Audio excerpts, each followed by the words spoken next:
नमस्कार और स्वागत है। आज हम बात करने वाले हैं भारत के एक नए कानून के बारे में।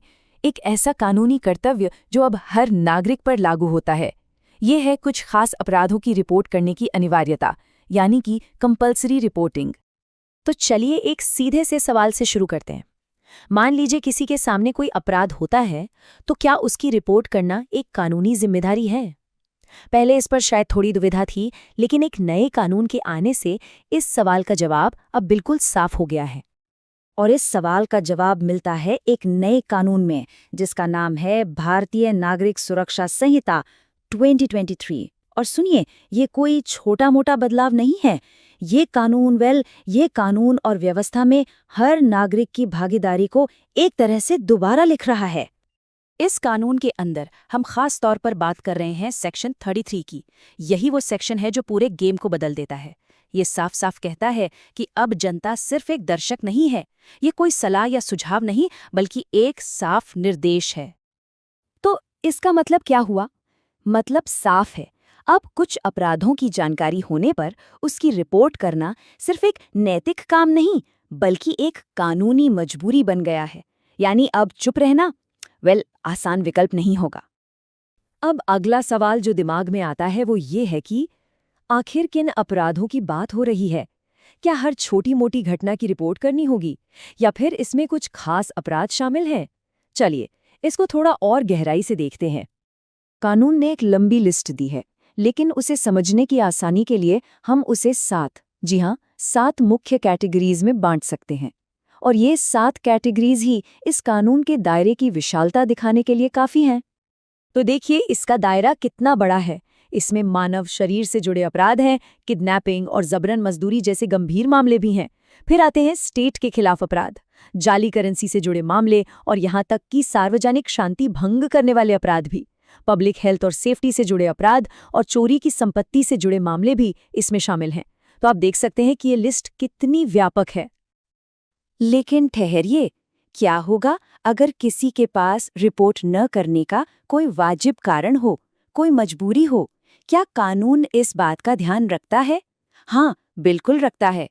लेकिन इसमें एक बहुत बड़ा परंतु है।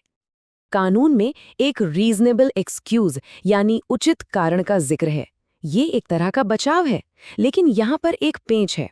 ये कोड साफ कहता है कि अगर आपके पास कोई उचित कारण था, तो उसे साबित करने की जिम्मेदारी भी आपकी ही होगी। आसान शब्दों में, बर्डन ऑफ प्रूफ उस इंसान पर है जो रिपोर्ट नहीं करता। यानी अगर किसी ने रिपोर्ट नहीं की, तो उसे अथॉरिटीज को ये साबित करना पड़ेगा कि उसके पास ऐसा न करने का एक ठोस और जायज कारण था। अपनी खामोशी को आखिरकार आवाज देनी ही पड़ेगी। तो ये तो हुई कारण की बात। अब आते हैं परिणाम पर। अगर कोई इस नए कर्तव्य को पूरा नहीं करता, यानी जानकारी होने पर भी चुप रहता है, तो फिर क्या? इसके नतीजे क्या हो सकते हैं? देखिए, कानून में 2 अलग-अलग चीजों के लिए सजा का प्रावधान है। एक, रिपोर्ट ना करने के लिए।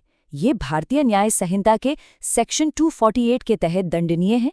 और दूसरा, जो इससे भी ज्यादा गंभीर माना जाता है, वो है जानबूझकर गलत सूचना देना। इसके लिए सेक्शन 249 के तहत कार्रवाई हो सकती है। तो इन सब चीजों का एक आम नागरिक के लिए, हम सबके लिए क्या मतलब है? समाज में एक इंसान की भूमिका अब कैसे बदल रही है इस नए कानून के बाद? यहाँ एक और जरूरी बात समझने वाली है। ये जिम्मेदारी कब खत्म होती है? कानूनी दायित्व तब पूरा हो जाता है जब वो जानकारी पुलिस तक पहुंच जाती है। इससे फर्क नहीं पड़ता कि वो जानकारी किसने दी, आपने या किसी और ने। जैसे ही पुलिस को इत्तला मिल गई, आपका कर्तव्य पूरा हो गया। कुल मिलाकर ये सेक्शन 33 जो है ना, ये एक बहुत बड़ा शिफ्ट है। ये नागरिक को एक पैसिव बाईस्टैंडर यानी एक मूक दर्शक से एक एक्टिव पार्टिसिपेंट यानी एक सक्रिय सहयोगी बना रहा है कानून व्यवस्था बनाए रखने में। अब हर नागरिक इस प्रोसेस का एक ऑफिशियल हिस्सा है। और आखिर में ये कानून हमें एक बहुत जरूरी सवाल के सामने लाकर खड़ा कर देता है।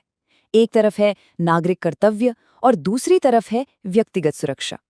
इन दोनों के बीच की लक्ष्मण रेखा कहाँ है? इस नए कानून के दायरे में रहते हुए इस संतुलन को कैसे साधा जाएगा? ये एक ऐसा सवाल है जिसका जवाब हम सबको मिलकर सोचना होगा।